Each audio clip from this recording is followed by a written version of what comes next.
Hey everyone, this is Brandon from Row64. Today we're going to be taking a look at some recipe files in preparation for creating our very own recipe in the recipe universe in Row64.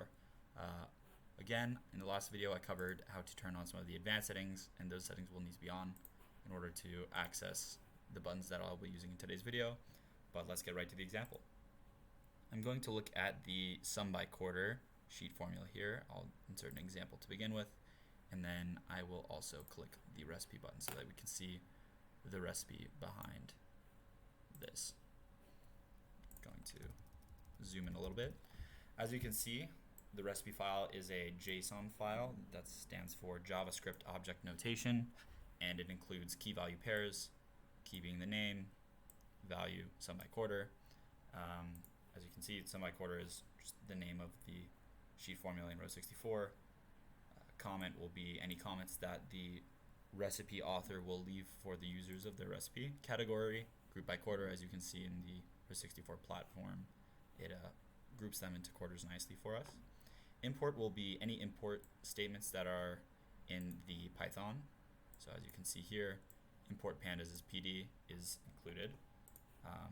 You can import other packages using this statement, as well as the pip to install new packages that aren't in Row64 already.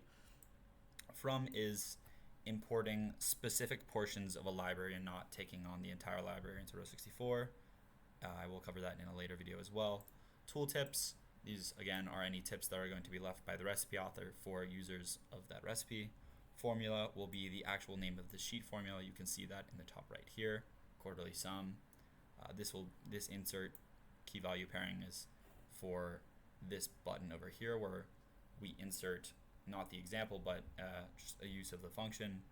Example is the example button here, similar to the insert. As you can see, the load CSV, GPU sales, and quarterly sum comes in when I clicked the example. Farg is going to be the arguments of the actual sheet formula. This is going to be on the left side over here.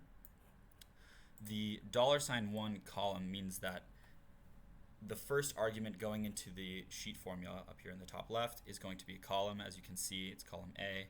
I'm going to click input. As you can see, the date column will be what is going into that first argument, into that first parameter.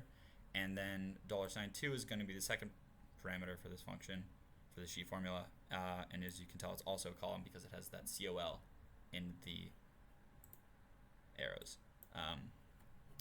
This maps up nicely with our Python code over here. As you can see, the Python arguments, let me move this window down just a tiny bit so you guys can see what I'm seeing. Quarterly sum is the Python definition, and it maps up the first parameter argument that was fed into the sheet formula over here down into the Python. So as you can see, this 0, where my mouse is, maps in with this A. Indexing in Python starts at 0, so A will be 0 for us, B will be 1, C will be 2, which is why there's a 2 here matching up with this C. And everything seems to be corresponding nicely, so I will explain the autocomplete section.